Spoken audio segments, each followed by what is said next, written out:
right, following it right up with Red Riding Hood with Amanda Seyfried and Gary Oldman, as well as Virginia Madsen, which was cool to see. Speaking of Madsen, freaking Michael Madsen died today. Jesus, that was rough. He's the same age as my father. Terrible. But Virginia Madsen is the star of Candyman, one of the great '90s horror films. And Amanda Seyfried, what a beautiful fucking woman. God, she's so pretty.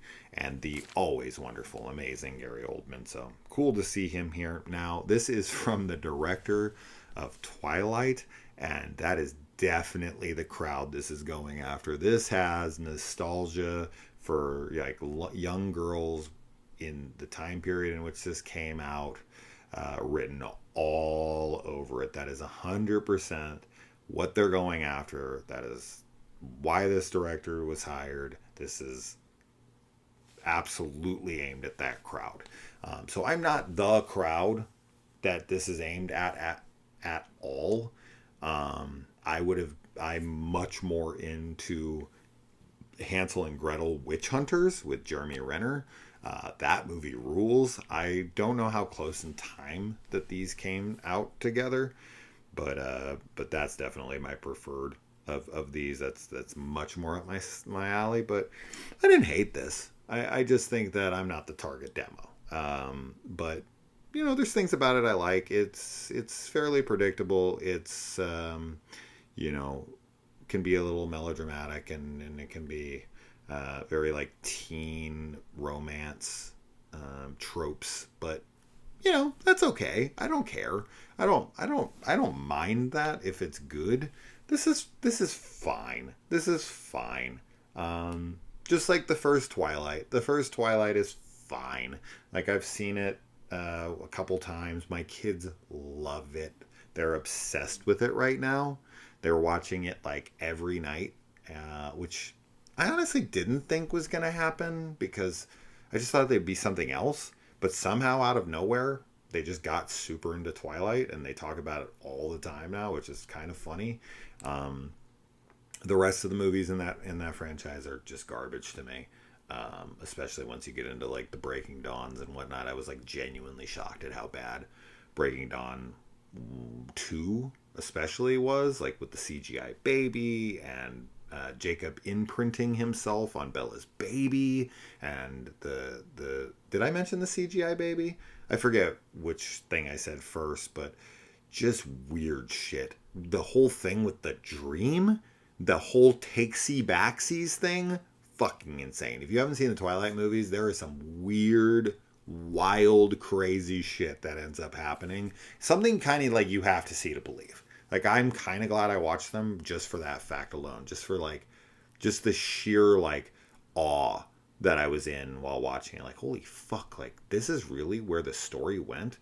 Like, after the first film, first film is just kind of like typical, teen romance kind of shit, where I was like, it's kind of cute. It's whatever. It's silly. It's chilly. It's cheesy. Whatever. It doesn't bother me. I watched the whole Kissing Booth trilogy with my kids, and I actually really enjoyed those, probably more than I should have. So, like, I'm not somebody who's like as big of a horror fan and obsessive like lunatic as I am over gore and hardcore R-rated stuff. Like, I'm a pretty open person when it comes to film. So I feel like the reason I'm mentioning all of this stuff, the Kissing Booth and all that stuff, is to point out that I'm not someone who's shut off to these types of films. I can enjoy them, so I am gettable. Some people like me, some people who do this a lot, actually I would say most people who are like big horror fanatics and do these types of channels, they're not gettable. They'll watch something like this and they'll be like, oh my god, this is garbage. This is not for me. I'm not that kind of person. I don't know. I have my issues. Let's get into the film. Hey, my love. Oh, my wife just woke up. Hello.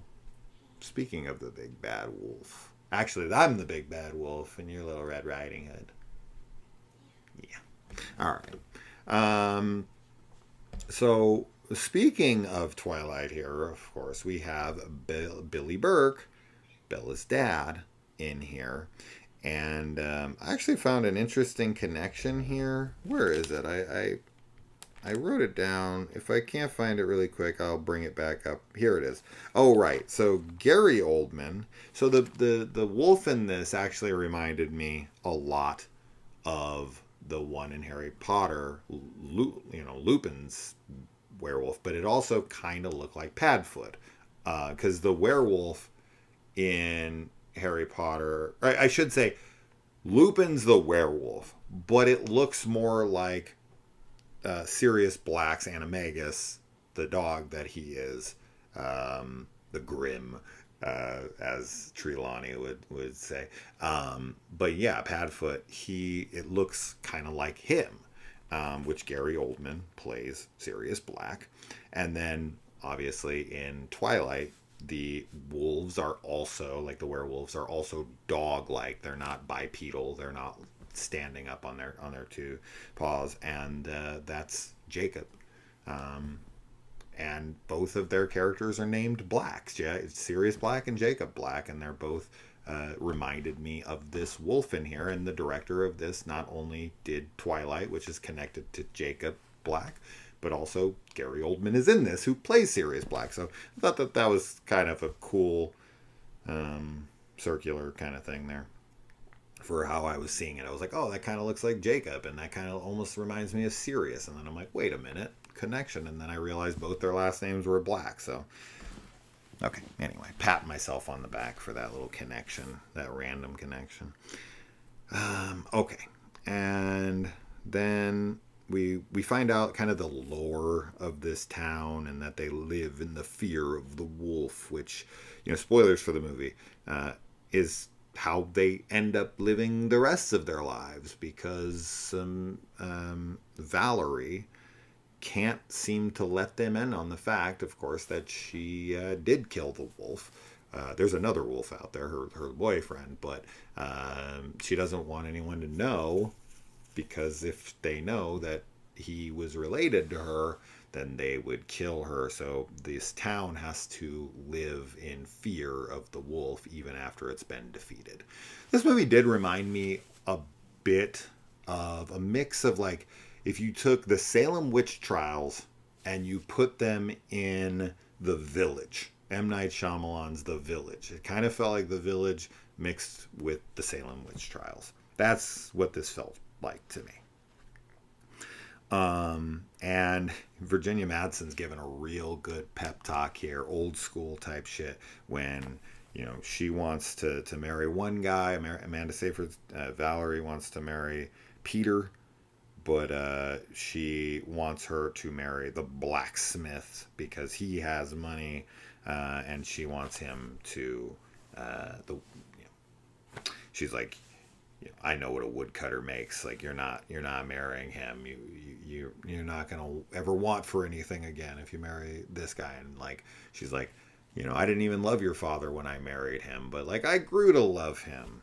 Oh wow, thanks, Mom. But back then, I mean, that was unfortunately reality. Now, what I find funny, and I actually wrote the person who requested this, and we had a little back and forth about this. And they made some good points. I just kind of I find it kind of interesting that Virginia Madsen, her mom, ends up marrying Billy Burke, who is like the town drunk, but she was like forced to marry him instead of the blacksmith guy, who then later on, her daughter is being forced to marry the son of the guy that Virginia Madsen wanted to marry. But she's pointing out that the reason that they are forced to get married is because they need to marry someone with money.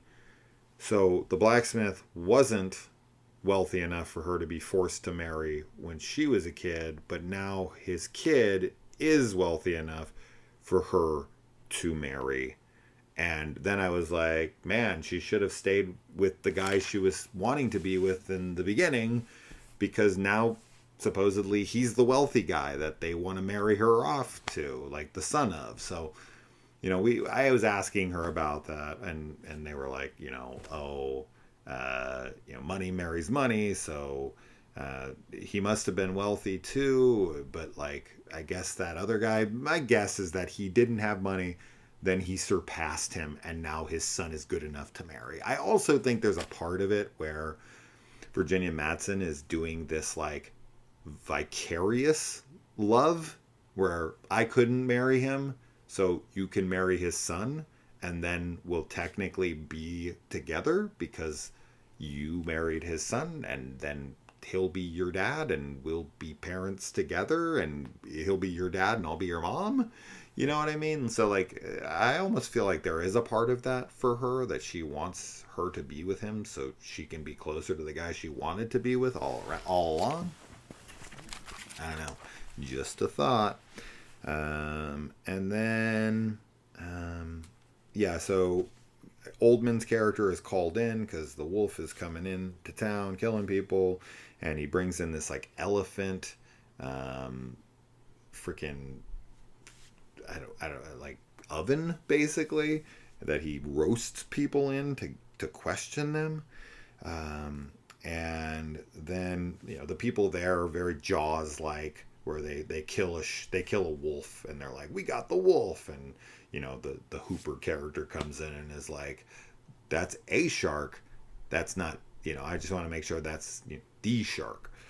That's the same thing going on here, except for Gary Oldman's character is much more like sure, of course, because in his in his experience, werewolves turn back to humans when they're killed, and this thing still has a wolf head. So this poor wolf just got decapitated for no reason.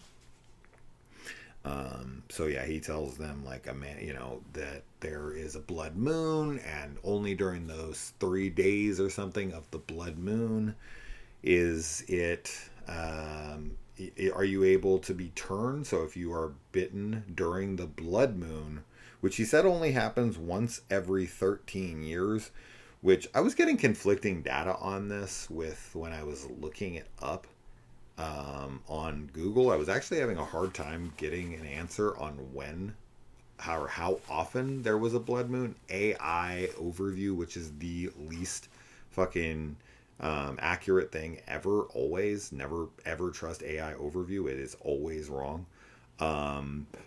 That said one thing, then another site said another thing. It was saying like 3 to 4 times a year, and then other things were like every 3 years or something. So it's not every 13. I could not find any evidence it was ever 13 years in between. But we are having one this year on September 7th. So there you go. Don't get bit anytime between September 5th and September 9th. I don't know how it works. I think it's the leading up to point, right? It's like the 5th, 6th, and 7th, right? Not the 7th, 8th, and 9th. I don't know. Whatever it is. Try not to get bit, period. Don't get bit anytime between now and the end of your life. I don't want to get bit, period. Although the one cool thing I do know about a blood moon that I found out. Now, I'd heard a bunch of different stories on this over the years. I actually had to re-look it up just to confirm what I had heard, and I did not find any evidence that the second part of the story I'd heard was true.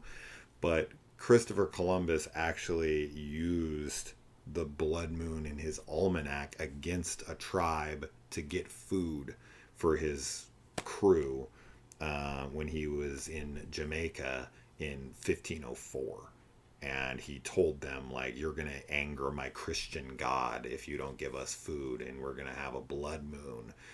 It sounds like a pretty convenient story, but there was a blood moon in that region in 1504 around the time he was there. So it does line up. It's in his journal. So whether or not, you can always take history with a grain of salt, because people who wrote it are the ones you have to trust.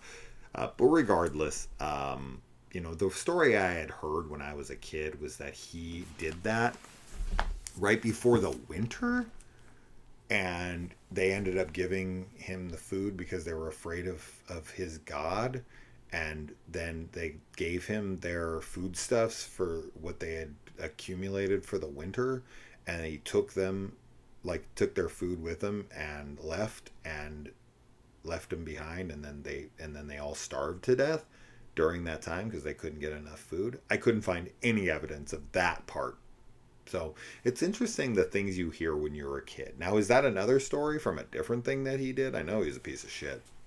But regardless, anyway, you guys have those things where you heard stories as kids and then you come to look at them and you can't even find fucking evidence of them being true. Like, I don't know who told me that, but I could not find anything last night when I was looking back up that stuff to confirm. Like, because I was going to say that and then I was like looking for it and I couldn't find it. But I did know Blood Moon is how he did it. So when I heard the Blood Moon, that's what I thought of. I was right on that, at least the first half.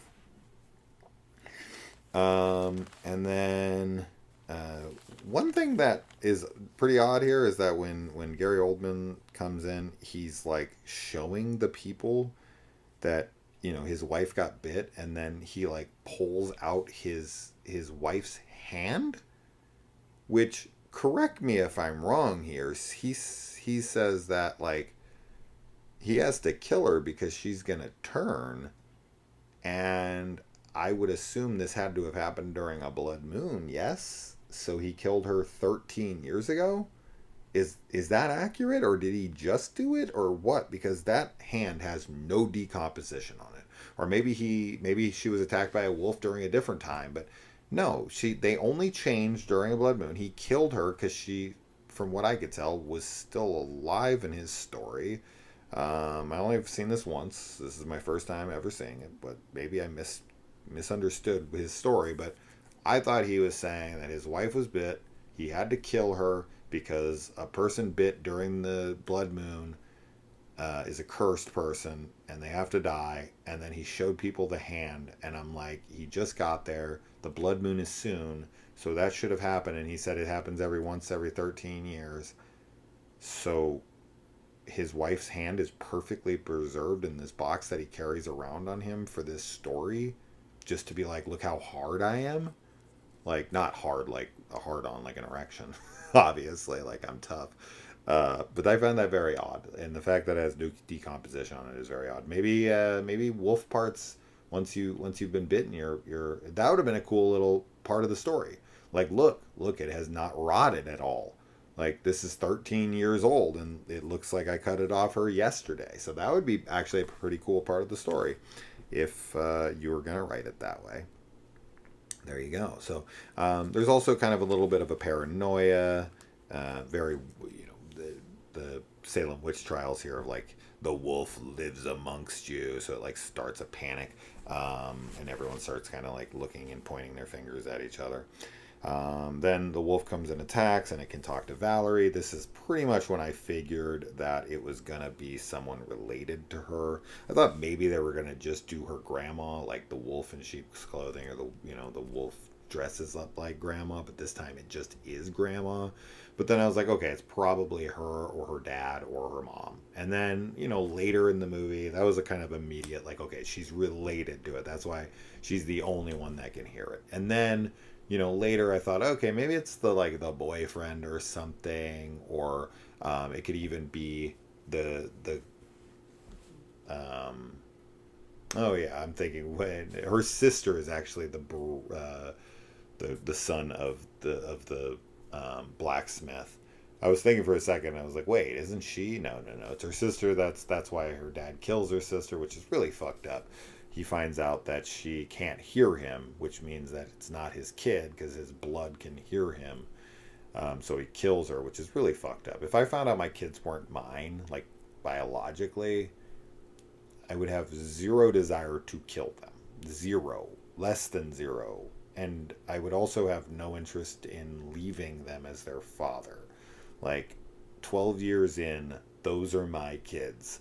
You can tell me whatever bullshit you want. You can be like, the mother of your kids cheated on you.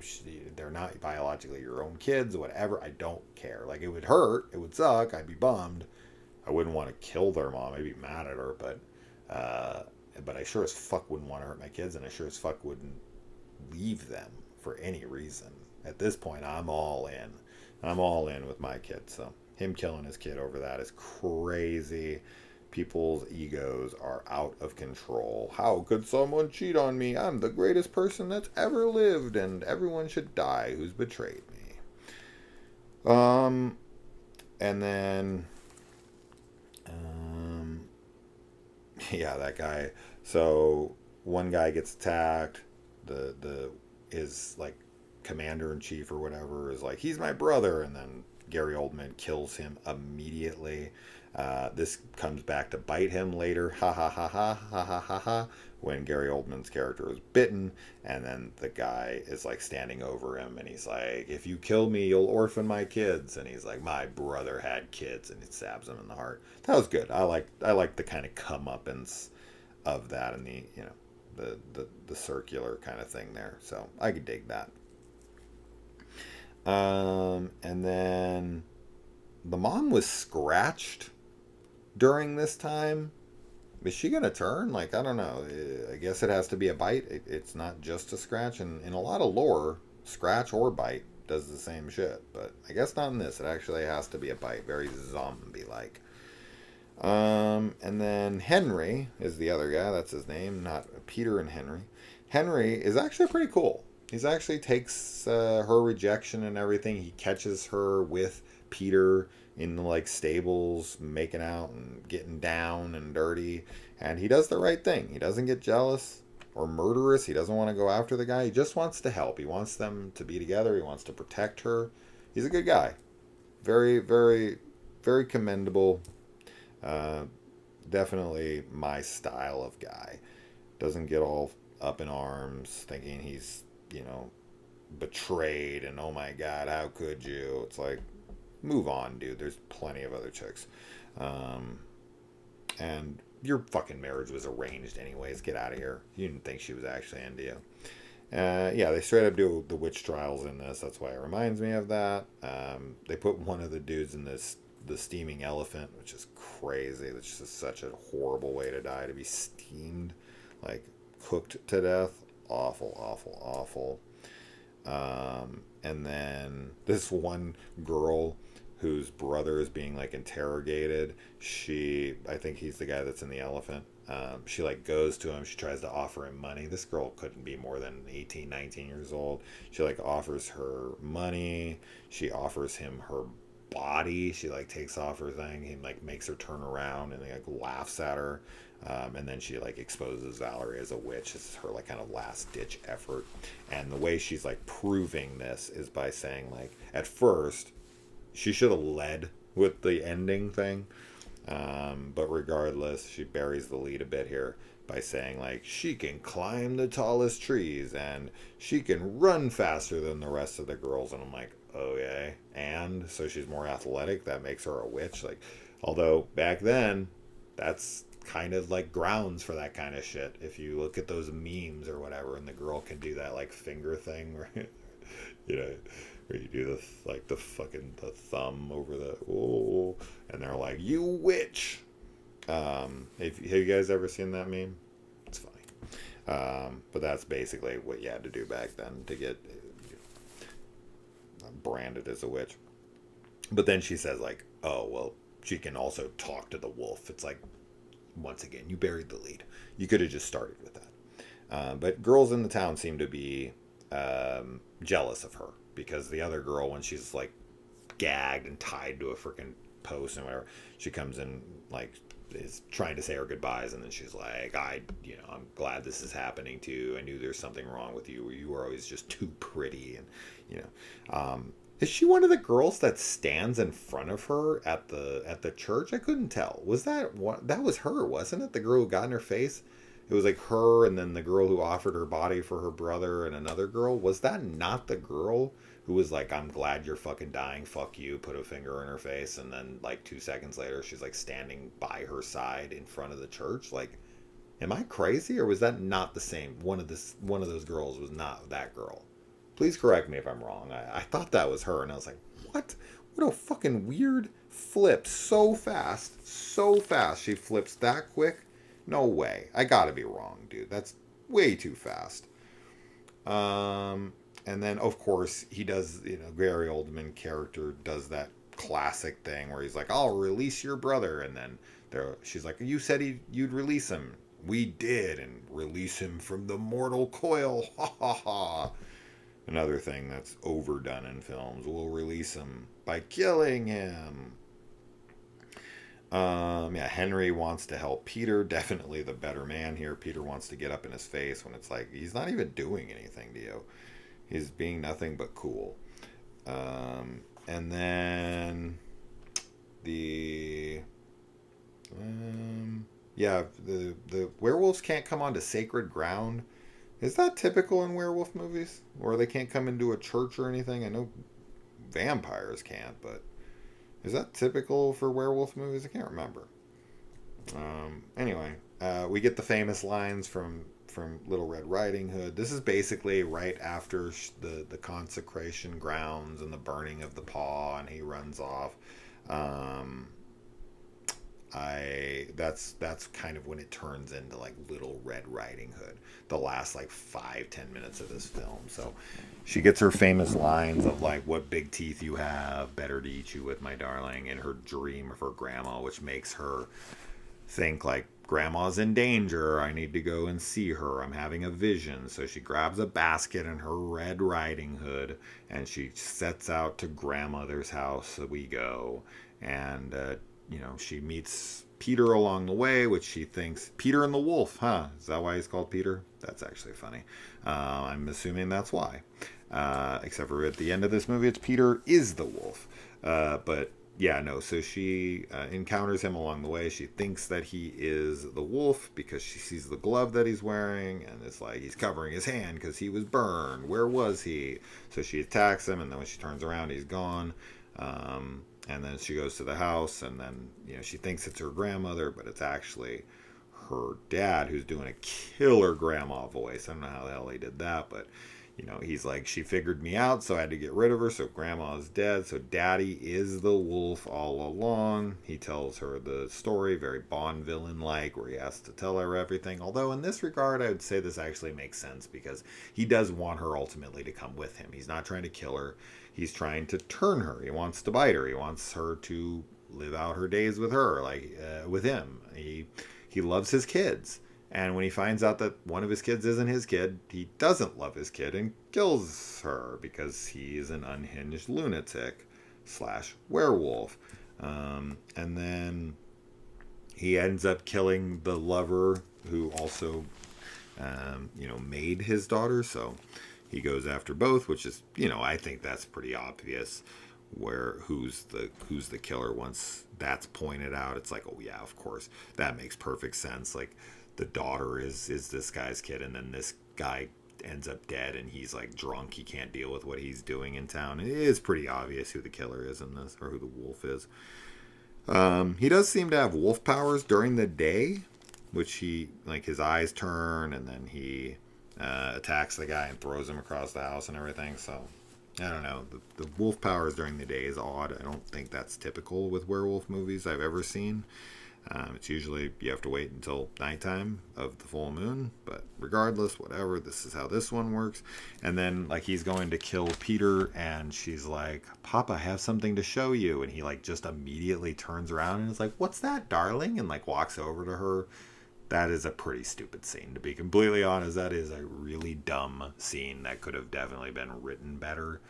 But regardless, he just casually turns around and walks over to her, and she opens up the basket, and inside is an AK-47, and she blasts that motherfucker.